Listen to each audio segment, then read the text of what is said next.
I never intended to enter that ballroom. But fate enjoys reserving front row seats. For your own public disgrace.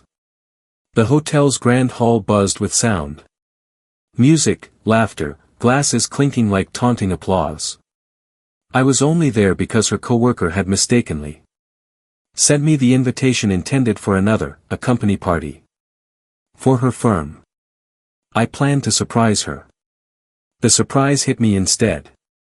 She didn't notice me at first.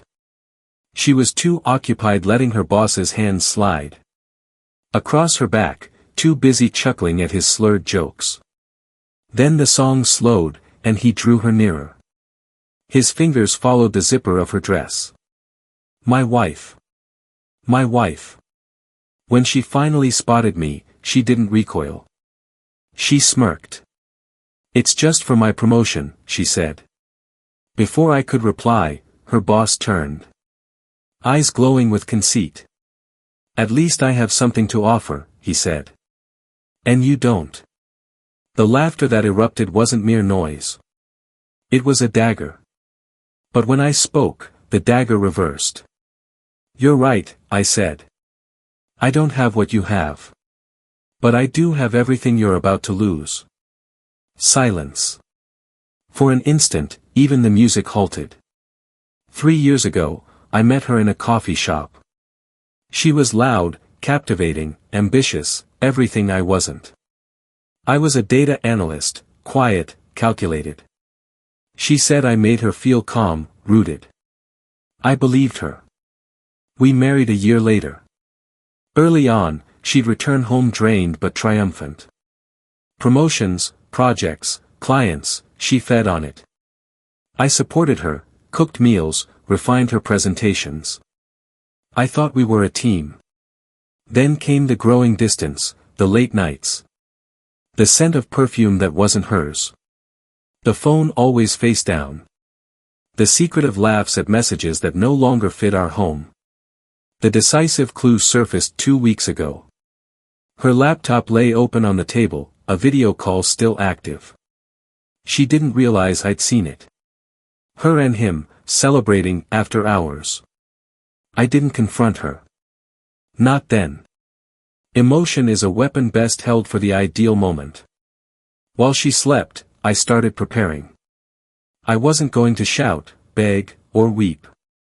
That's what they anticipated. I copied everything from her work devices. Emails, chats, financial records. She'd used the company laptop for personal transfers. A critical error. Her boss had approved bonuses he had no authority for. Channeled through fake accounts she'd assisted in setting up. I followed every transaction, every signature. I assembled proof enough to ruin them both. Without lighting a single spark. I resigned from my job quietly, transferred our joint savings into an account that was legally mine. Per the prenuptial clause she'd overlooked. Then I waited for the right opportunity. The invitation arrived like fate's small present. I entered that party not as her husband, but as her judgment. When the laughter faded after my response, I drew my phone from my pocket. You know, I said to her boss. I used to admire your leadership until I discovered the offshore accounts, the company funds marked as client expenses. His face turned ashen. Her smile disappeared. What the hell are you talking about? He stuttered. Oh, nothing, I said, tapping the screen. Just the files I sent to the board. And the one set for the audit department at 8 a.m. tomorrow. You might want to check your email. People stopped dancing. The air grew dense.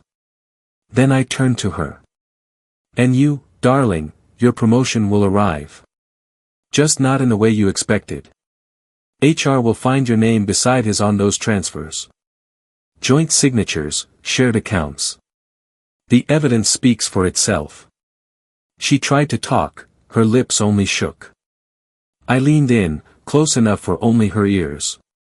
Next time you exchange something for power, ensure the cost is worth it. Then I walked out. The story hit headlines 2 days later. Top executive fired amid embezzlement scandal. He lost it all, his job, his license, his marriage. She was let go for ethical breaches. When she arrived that night at what had been home, she found the locks replaced and divorce papers on the doorstep. I didn't answer the doorbell. I didn't have to.